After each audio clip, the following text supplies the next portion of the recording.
इस मोड़ से जो लौटना चाहते हैं लौट जाएं। यहां से आगे अतिरिक्त नींद के स्वप्न में तितली का अमलतास को न चूम पाने का कपासी दुख नहीं होना है।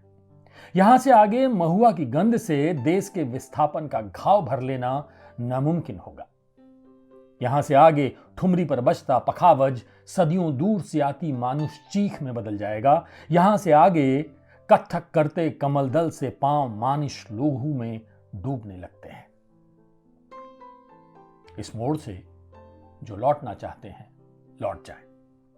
यहां से आगे घृणा की आग में जली बस्तियां आएंगी। मध्यकालीन मर्द के मस्तिष्क के मवाद से भरी बच्चियां आएंगी। परिवार के कोलू में कच्ची तीसी सी पेड़ दी गई स्त्रियां आएंगी। बीमार मनुष्यता के लिए जंगल से सन्नाटे की औषधि बटोरते हुए पहाड़ों में जिंदा दफनाए गए मुंडा और टोप्पो आएंगे। अवर्णों की हड्डियां उनके लहू में घिसकर चंदन लगाने वाली संस्कृतियां आएंगी। मजलूमों का रक्त पीकर जवान हुई सभ्यताएं आएंगी।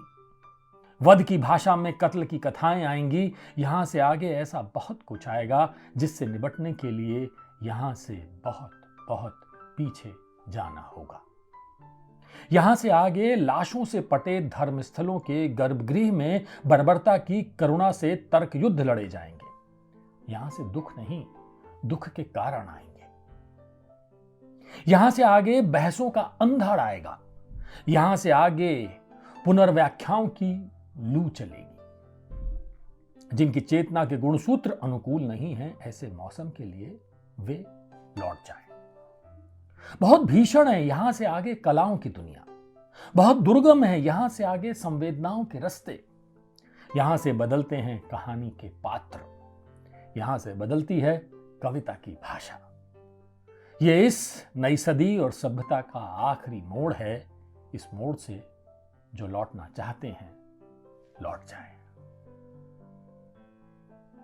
जो मैंने कविता पढ़ी ये विहाग वैभव की है। मोर्चे पर विदा गीत।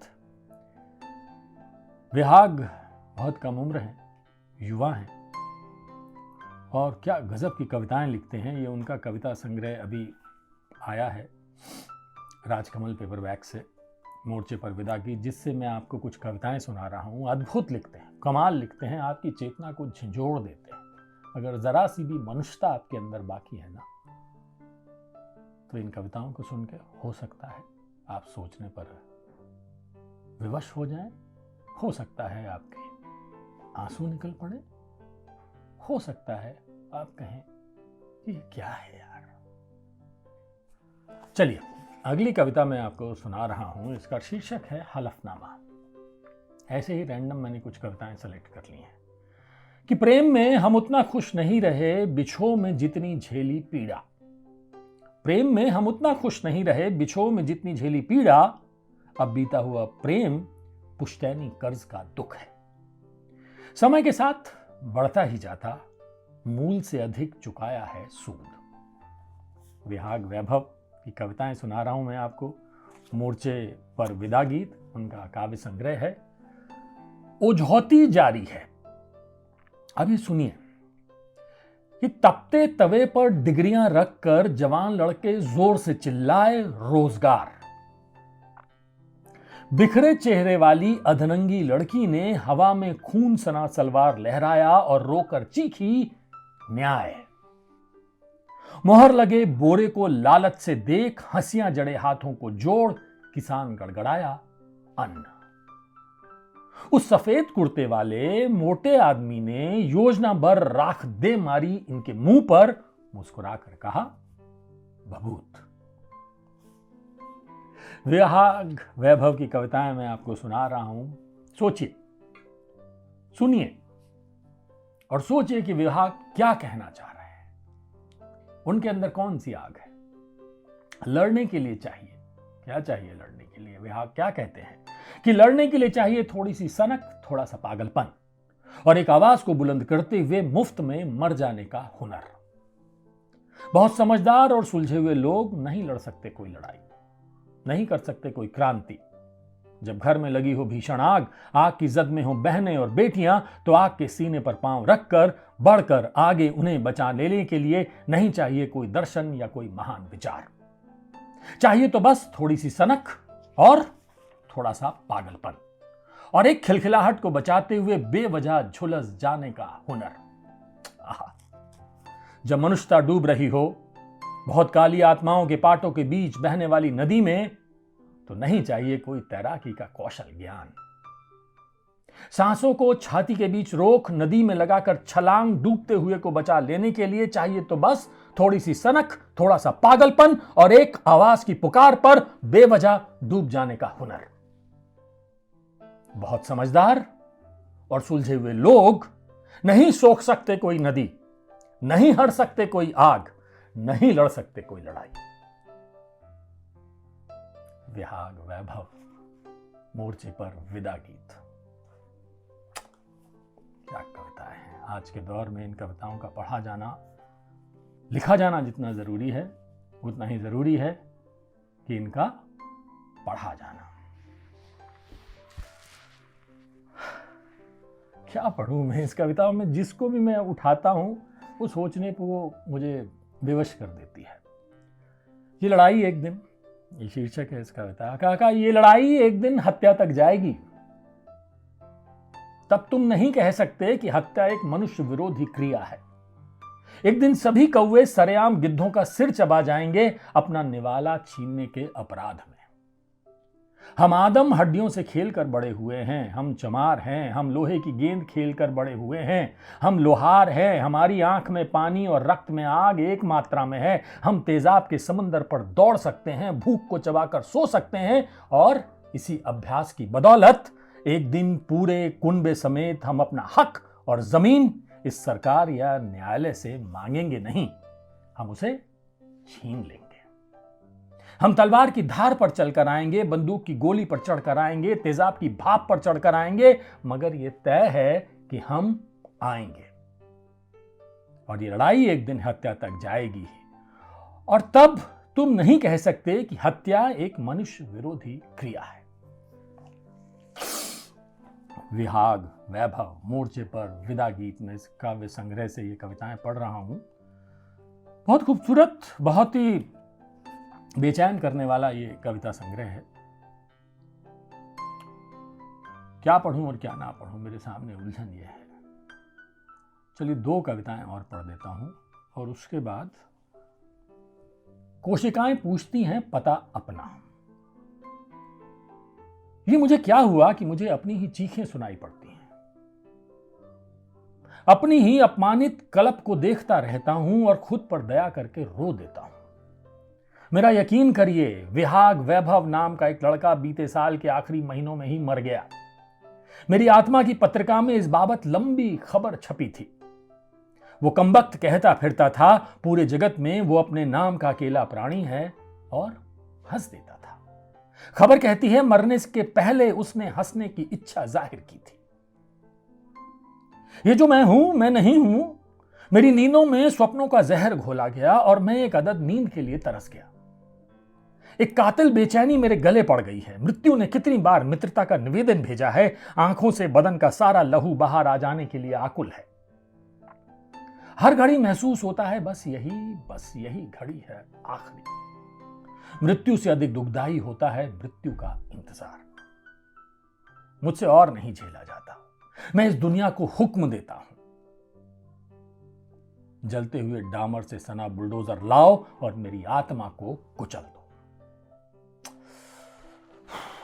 विहाग वैभव, आपकी बेचैनी में समझ सकता हूं, आपकी कलम में जो आग है उसको भी समझ सकता हूं। और चलते चलते आखिरी कविता, क्योंकि मोर्चे पर विदा गीत नाम है इस संग्रह का, तो ये कविता अगर मैंने नहीं पढ़ी तो फिर नाइंसाफी हो जाएगी। दोस्तों, मैं आपको रिकमेंड करूंगा, आप अगर सोचने विचारने वाले लोग हैं, आपके दिल में मनुष्यता बाकी है, इंसानियत बाकी है, तो इस कविता संग्रह को जरूर पढ़िएगा। मोर्चे पर विदा गीत। उसके होठ चूमना छोड़ते हुए उसके चेहरे को भर लिया अंजुरियों में और उसकी आंखों को पीते हुए कहा मैंने, मैं मिलूंगा तुमसे। तुम मुझे भूल मत जाना, दिन महीने साल लांग कर आऊंगा एक रोज अचानक, तुम्हें गोदी में उठा लूंगा, तब तुम्हारा चेहरा यकीनन किसी पहाड़ी फूल सा ताजा और चमकदार हो जाएगा। वो मुझे पनियाई आंख से देखती रही, बस जैसे किसी को आखिरी बार देखा जाता है। मैंने उसे अपनी देह से छुड़ाते हुए सच कहा, मैं जा रहा हूं उस युद्ध में जिसकी घोषणा किसी मौसम ने नहीं की, जिसके बारे में कोई पीढ़ी नहीं सुनाएगी कहानियां, जिसकी वीरता के किस्से सिर्फ शहीद हुए सिपाही कहेंगे और सुनेंगे। यह युद्ध मेरे और मेरे राजा के बीच है। मेरा उन्मादी राजा दुनिया की हर खूबसूरत चीज को नेस्त नाबूद कर देने की योजनाओं में व्यस्त है। हर प्रकार की स्वतंत्रता को वो चबा लेना चाहता है, मनुष्यों को धर्म में बदल देना चाहता है, लोगों के सिर से उनका मस्तिष्क ऐसे निकाल ले रहा कि खुद उन्हीं को कोई खबर नहीं हो।